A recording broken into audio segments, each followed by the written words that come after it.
Hey folks, welcome back. Been a while since I did anything new. Good to see you. I hope everybody's doing fine in the pandemic. Got your voter registration cards? You're gonna need them. What a year, huh? 2020. If you look back in history to the 1920s, you'll see it was a pretty tumultuous time as well. I think history does repeat itself from time to time. Anyway, the purpose of the video today, because I don't want to get on a political soapbox or this will turn into a diatribe. I had a comment in a previous video that I did on the Ruger 5x7x28, and a guy named Stephen Lawson, he appears to be a fairly decent individual. He actually dropped a comment that asked a question and made an observation with sounding all highfalutin and know-it-all. So I wanted to respond to him, and I did. We texted back a couple times in the comments there, and it was on that little really not so slow-mo I did on fire, and just a short video when I didn't really have a good grip on how to get some good slow-mo stuff done. But that's where he dropped the comment, and Stephen Lawson asked, and aloud, that it's a fast-moving round, and I wonder how many yards it'll go before any real noticeable in bullet drop. I bet it's pretty flat shooting. I would agree. Yes, it is. In a lot of the testing I did, I fired basically two different types of ammo. The FN brand, the SS-197SR sporting round, which is the 40 grain AMAX bullet. And I don't have a chronograph that I can just shoot through. I use magneto speed V3, and so I mean it works fine for a lot of the different applications, but you can't hook that puppy up to the front of a semi-auto as it sits right now. Who knows, they probably make a plate that goes on there on the bottom, and that weapon does have a rail on the bottom, so I might check into that. So I wanted to answer him, and I did so, and it appears that we're both interested enough in it that I'm going to go ahead and do a little test. In responding back to me, Stephen said, I bet it will pass 50 yards without any noticeable drop. Easy, in fact. I bet it will not have any noticeable drop out to 100. And I thought, well, it's the middle of the night. I really can't go out and shoot it right now, but until then, let's get on the Hornady website, use their ballistic calculator, throw in some data and dope, and see what it says. And I did that and responded to his comment on there, and in doing that, came to discover that he's gonna, he's on the right track. He knows what he's thinking about. He's got a good hold on it. Now, if you remember from one of the videos, this is unloaded. I ain't gonna point it at myself unless I want to, and then that's my business. For whoever gave me that comment on another vid about pointing guns at yourself, I'm sorry, sometimes it goes that direction, and if I know it's unloaded, I'm not concerned with it. Don't copy my movements. If it makes you nervous, don't point guns at yourself or other people, loaded or otherwise.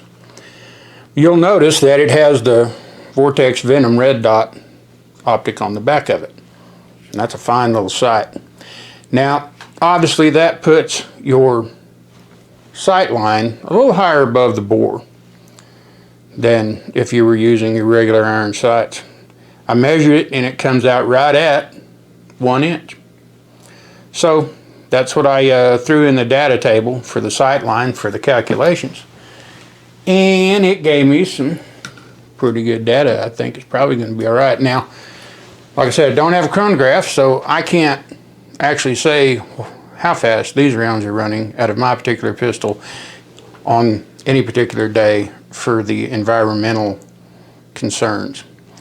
But the established muzzle velocity from the factories for these rounds are as follows. The FN lists a published advertised muzzle velocity of 1,950 feet per second.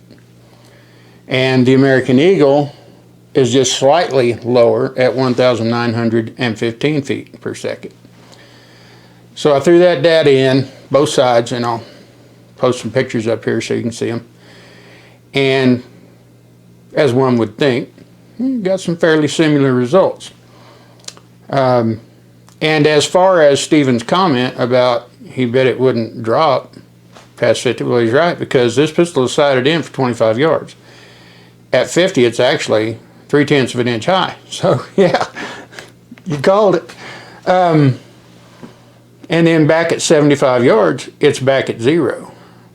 And then at 100 yards, with the FN ammunition, it shows a drop of 1.1 inches. And for the American Eagle, a drop of 1.2. And that correlation stays fairly consistent until you get down to 175 and 200 yards. Now, obviously, I don't know that I'd ever shoot anything 200 yards away or further with this pistol. But according to the data, if I wanted to take a shot at a coyote at 200 yards with that FN ammo, as long as I held 15 inches high above my mark, I ought to slap him. So that's pretty good to know.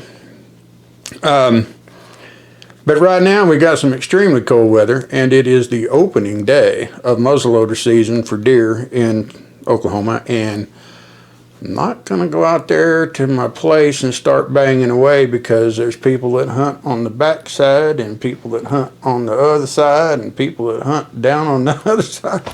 And I don't think they'll be too happy with me if I'm out there banging away with that unmuffled 5.7 by 2.8.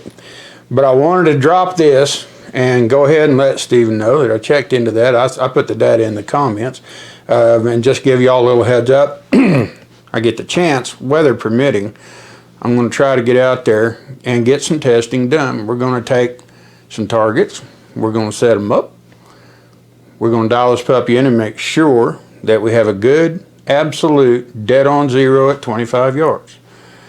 And we're going to start shooting at 50.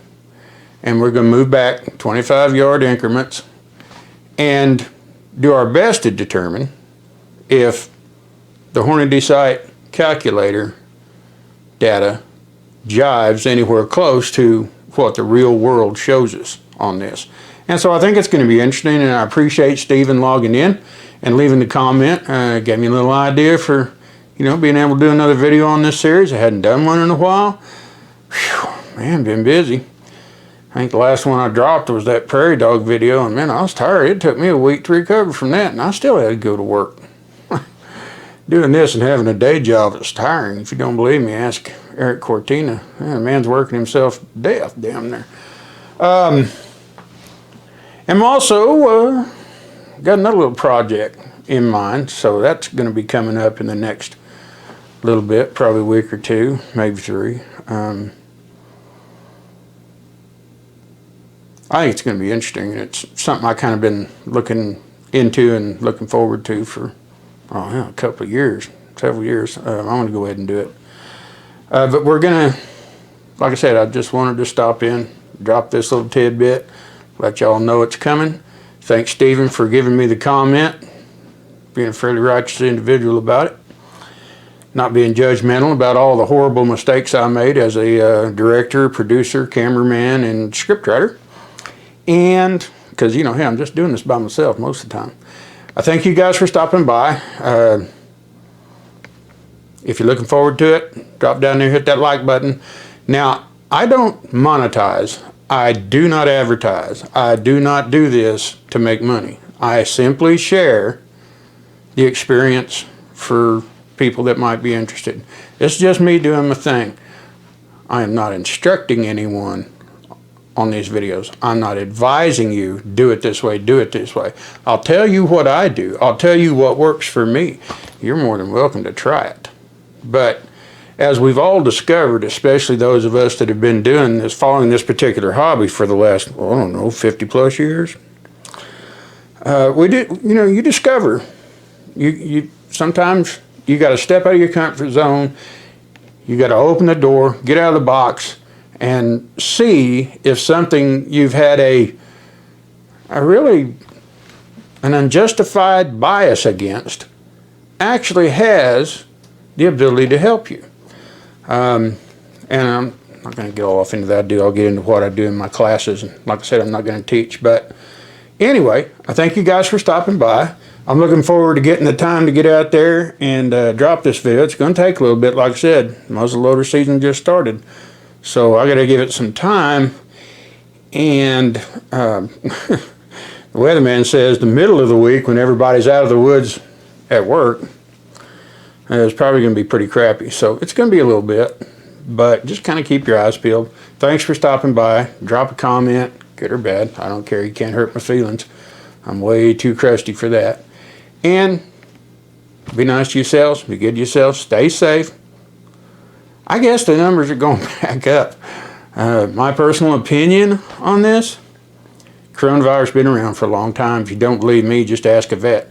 They've been inoculating cattle and livestock against different levels and strains of coronavirus for decades and decades.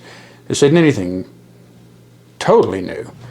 And, you know, if you've ever had the flu, well, odds are maybe you might have had corona.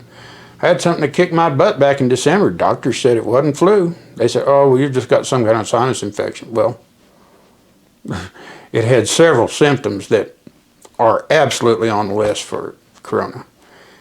I've been tested 3 times in the last 4 months. Negative every time, but I've never had a blood antigen test to see if I might have the antibodies. Well, anyway, y'all be safe, be good. If you feel like a mask works, wear it. If you don't, and you're around people that do, help them out. I mean, you know, there's a lot of anxiety out here. Anyway, I'm not a doctor and I don't play one on TV. I did play one in 1st and 2nd grade in the coat closet for a couple of months, but the teacher caught me and I had to end that practice.